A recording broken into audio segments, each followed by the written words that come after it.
Pushpa to second half ನೋಡ್ತಾ ನೋಡ್ತಾ first ಹಾಫಲ್ಲಿ ಏನಾಗಿತ್ತು ಅನ್ನೋದು ಮರ್ತೋದೆ.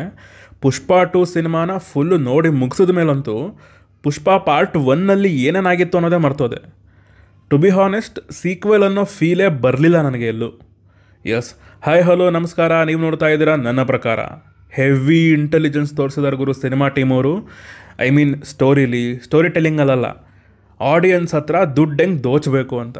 3D ಅಂತೆ, ಐಮ್ಯಾಕ್ಸ್ ಅಂತೆ, 4DX ಅಂತೆ ಹಾಕ್ಬಿಡ್ರಿ. ಇನ್ನೂ ಯಾವ್ಯಾವ ವರ್ಷನ್ಗಳಿದೆಯೋ ಎಲ್ಲದರಲ್ಲೂ ಹಾಕ್ಬಿಡ್ರಿ.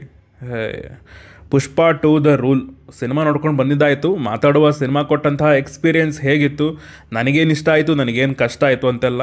ಆದರೆ ಅದಕ್ಕಿಂತ ಮುಂಚೆ ಚಾನಲ್ಗೆ ಫಸ್ಟ್ ಟೈಮ್ ಬಂದಿದ್ರೆ ವೀಡಿಯೋನ ಫುಲ್ ನೋಡಿ, ಇಷ್ಟ ಆದರೆ ಮಾತ್ರ ಸಬ್ಸ್ಕ್ರೈಬ್ ಮಾಡಿಕೊಂಡು ಸಪೋರ್ಟ್ ಮಾಡಿ. ಸಿನಿಮಾದ ಒನ್ ಲೈನ್ ಸ್ಟೋರಿ ವಿಚಾರಕ್ಕೆ ಬಂದರೆ ಏನಂಥದ್ದೇನು ಸ್ಟೋರಿ ಇಲ್ಲ ಇಲ್ಲಿ. ಅದೇ ಶೆಖಾವತ್ ಸಿಂಗ್ ಮತ್ತು ಪುಷ್ಪ ನಡುವಿನ ಈಗೋ ಕ್ಲಾಶ್ ಏನೇನಾಗುತ್ತೆ ಅನ್ನೋದು. ಅದು ಬಿಟ್ಟರೆ ಅವ್ರ ಮನೆ ಹೆಸರು ಆ ಒಂದು ಎಪಿಸೋಡ್ನ ಡ್ರ್ಯಾಗ್ ಮಾಡಿದ್ದಾರೆ ಅಷ್ಟೇ. ಇಲ್ಲಿ ಸಿನಿಮಾದಲ್ಲಿ ನನಗೆ ಇಷ್ಟ ಆಗಿದ್ದು ಸಿನಿಮಾದ ಕೆಲವು ಎಪಿಸೋಡ್ಗಳು ನನಗೆ ವರ್ಕ್ ಆದವು ಅಂತ ಹೇಳ್ತೀನಿ. ಸುಕುಮಾರ್ ಅವರ ಸ್ಟೈಲಲ್ಲೇ ಸಿನಿಮಾ ಶುರುವಾಗುತ್ತೆ. ಆ ಇಂಟ್ರೊಡಕ್ಷನ್ ಮಜಾ ಇತ್ತು, ಆ್ಯಕ್ಷನ್ ಎಪಿಸೋಡ್ ಚೆನ್ನಾಗಿತ್ತು. ಆ್ಯಂಡ್ ಫಸ್ಟ್ ಹಾಫಲ್ಲಿ ಒಂದೆರಡು ಕ್ಯಾರೆಕ್ಟರ್ ಎಲಿವೇಷನ್ಸ್ಗಳಿಗೆ ಅಂತ ಕೆಲವು ಸೀನ್ಗಳಿವೆ, ಅವು ಚೆನ್ನಾಗಿದ್ವು, ವರ್ಕ್ ಆದವು. ಆಮೇಲೆ ಇಂಟರ್ವಲ್ ಬ್ಲಾಕ್ ಇದೆ ಗುರು, ಸಖತ್ ಮಜಾ ಕೊಡ್ತು ಮಾತ್ರ. ಲಿಟ್ರಲಿ 1-1.5 ಗಂಟೆ ಏನೂ ಹೈ ಸಿಗಲಿಲ್ಲ ಅಲ್ಲಿ, ಒಂದು ಎಕ್ಸೈಟ್ಮೆಂಟ್ ಅನ್ನೋದು ಇರಲಿಲ್ಲ. ಇಂಟರ್ವಲ್ ಎಪಿಸೋಡ್ ಮಾತ್ರ ಸಖತ್ತಾಗಿ ಬಂದಿದೆ. ಸಿನಿಮಾದಲ್ಲಿ ಆ ಈಗೋ ಕ್ಲಾಶ್ ಅನ್ನೋದು ಇರುತ್ತಲ್ಲ, ಅದೆಲ್ಲೂ ಜಾಸ್ತಿ ಎಸ್ಟಾಬ್ಲಿಷ್ ಆಗಿರಲಿಲ್ಲ ಮತ್ತೆ. ಬಟ್ ಆ ಇಂಟರ್ವಲಲ್ಲಿ ತುಂಬ ಒಂದು ನೆಕ್ಸ್ಟ್ ಲೆವೆಲ್ಗೆ ಹೋಯಿತು ಅಂತ ಹೇಳಬಲ್ಲೆ. ಮತ್ತು ಸೆಕೆಂಡ್ ಹಾಫ್ಗೆ ಒಂದೊಳ್ಳೆ ಸ್ಟೇಜ್ನ ಸೆಟ್ ಮಾಡಿಕೊಡುತ್ತೆ. ಇನ್ನು ಸೆಕೆಂಡ್ ಹಾಫಲ್ಲಿ ಬರೋ ಒಂದು ಜಾತ್ರೆ ಎಪಿಸೋಡ್ ಏನಿದೆ, ಅದು ಇಡೀ ಸಿನಿಮಾಗೆ ಹೈಲೈಟ್ ಅನ್ಬೋದು.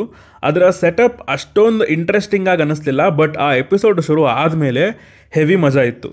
ಅಲ್ಲು ಅರ್ಜುನ್ ಅವರ ಪೀಕ್ ಪರ್ಫಾರ್ಮೆನ್ಸ್ನ ನಾವಲ್ಲಿ ನೋಡ್ಬೋದು. ಆಮೇಲೆ ಇಲ್ಲಿನ ಆ್ಯಕ್ಷನ್ ಎಪಿಸೋಡ್ಗಳು ಚೆನ್ನಾಗಿದ್ವು. ಐ ಮೀನ್ ಬರೀ ಸ್ಟೈಲ್ ವಿಚಾರದಲ್ಲಿ ಮಾತ್ರ ಸಖತ್ ಸ್ಟೈಲಾಗಿ ತೆಗೆದಿದ್ದಾರೆ ಆ್ಯಕ್ಷನ್ ಎಪಿಸೋಡ್ಗಳನ್ನು. ಜಾತ್ರೆ ಸೀಕ್ವೆನ್ಸ್ ಆ್ಯಂಡ್ ಕ್ಲೈಮ್ಯಾಕ್ಸ್ ಫೈಟ್ಸ್ನ ಸಖತ್ತಾಗಿ ಕೊರಿಯೋಗ್ರಾಫ್ ಮಾಡಿದ್ದಾರೆ. ಅಗೈನ್ ಅಲ್ಲೇನು ಹೀರೋಗೆ ದೊಡ್ಡ ಚಾಲೆಂಜಸ್ ಏನು ಇರಲಿಲ್ಲ, ಜಸ್ಟ್ ಸ್ಟೈಲಾಗಿ ಚೆನ್ನಾಗಿದ್ವು. ಕ್ಲೈಮ್ಯಾಕ್ಸ್ದಂತೂ ರಿಯಾಕ್ಷನ್ಸ್ನ ಹೊರಗೆ ತೆಗೆಸುತ್ತೆ, ಅದಂತೂ ಪಕ್ಕ. ಅದು ಬಿಟ್ಟರೆ ಅಲ್ಲು ಅರ್ಜುನ್ ಅವರ ಪರ್ಫಾರ್ಮೆನ್ಸ್. ಈ ಪುಷ್ಪ ಫ್ರ್ಯಾಂಚೈಸ್ ಏನಿದೆ, ಈ ಸಿನಿಮಾಗಳು ನಿಂತಿರೋದೆ ಅಲ್ಲು ಅರ್ಜುನ್ ಅವರ ಪರ್ಫಾರ್ಮೆನ್ಸಿಂದ ಮತ್ತು ಆ ಕ್ಯಾರೆಕ್ಟರೈಸೇಷನಿಂದ. ಈ ಸಿನಿಮಾದಲ್ಲಿ ಅವರ ಪರ್ಫಾರ್ಮೆನ್ಸ್ಗೋಸ್ಕರನೇ ಸುಮಾರು ಎಪಿಸೋಡ್ಗಳನ್ನು ಬರ್ಕೊಂಡಿದ್ದಾರೆ. ಆ ಎಲ್ಲದರಲ್ಲೂ ಅವರ ಪೀಕ್ ಲೆವೆಲ್ ಪರ್ಫಾರ್ಮೆನ್ಸ್ನ ನಾವು ನೋಡ್ಬೋದು. ತುಂಬ ಇಷ್ಟ ಆಯಿತು ನನಗೆ ಅಲ್ಲು ಅರ್ಜುನ್ ಅವರ ಪರ್ಫಾರ್ಮೆನ್ಸ್.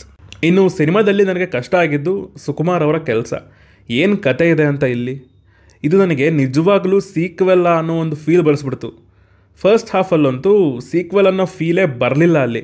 ಅಂದರೆ ಪಾರ್ಟ್ ಒನ್ನಲ್ಲಿ ಇರೋ ಕ್ಯಾರೆಕ್ಟರ್ಗಳು ಕಾಣಿಸ್ಕೊಳ್ಳೋದೇ ಇಲ್ಲ, ಜಸ್ಟ್ ಎಲಿವೇಷನ್ಸ್ ಅಷ್ಟೇ ಕೊಡ್ತಾ ಇರ್ತಾರೆ.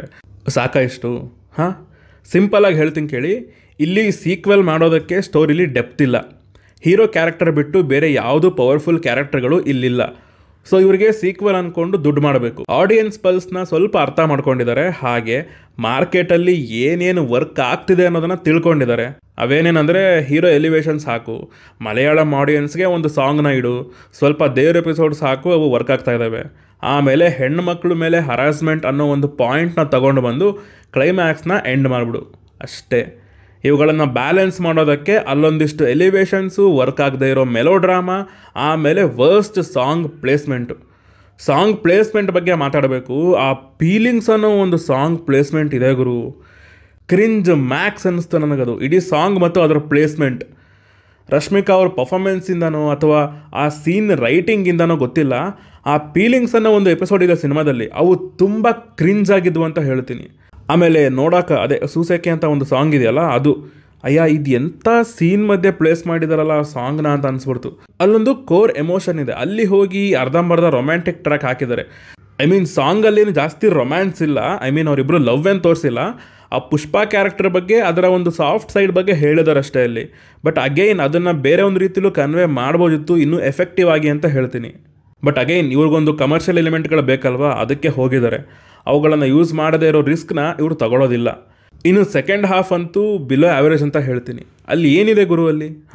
ಸ್ಟೋರಿ ಬಿಲ್ಡಿಂಗ್ ಇದೆಯಾ, ಹೀರೋಗೆ ಚಾಲೆಂಜಸ್ ಇದೆಯಾ, ಕ್ಯಾರೆಕ್ಟರ್ ಗೋಲ್ ಏನೂ ತೋರಿಸಿಲ್ಲ. ಯಾಕಂದರೆ ಅದನ್ನು ಪುಷ್ಪ ಪಾರ್ಟ್ ಒನ್ನಲ್ಲೇ ತೋರಿಸಾಗಿದೆ. ಕ್ಯಾರೆಕ್ಟರ್ ಅಲ್ಲೇ ತುಂಬಾ ಬೆಳೆದಾಗಿದೆ.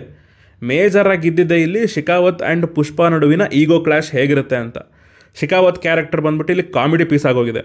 ಇಂಟರ್ವಲ್ಲಲ್ಲಿ ಕೊಟ್ಟಿದ್ದ ಬಿಲ್ಡಪ್ಗೆ ಸೆಕೆಂಡ್ ಹಾಫ್ ಏನೂ ಅಲ್ಲ ಗುರು. ಎಷ್ಟು ಫ್ಲ್ಯಾಟಾಗಿ ಹೋಗುತ್ತೆ ಸಿನಿಮಾ ಅಂತಂದರೆ ಸೆಕೆಂಡ್ ಹಾಫಲ್ಲಿ. ಅದ್ರ ಮೇಲೆ ಈ ಮೆಲೋ ಡ್ರಾಮಾ ಇವೆ, ಪುಷ್ಪ ಮನೆ ಹೆಸರು ಅಂತ ಕೆಲವೊಂದು ಬರ್ತವೆ, ಅದಕ್ಕೆ ಕನೆಕ್ಟೇ ಆಗಲಿಲ್ಲ ಗುರು ನಾನು.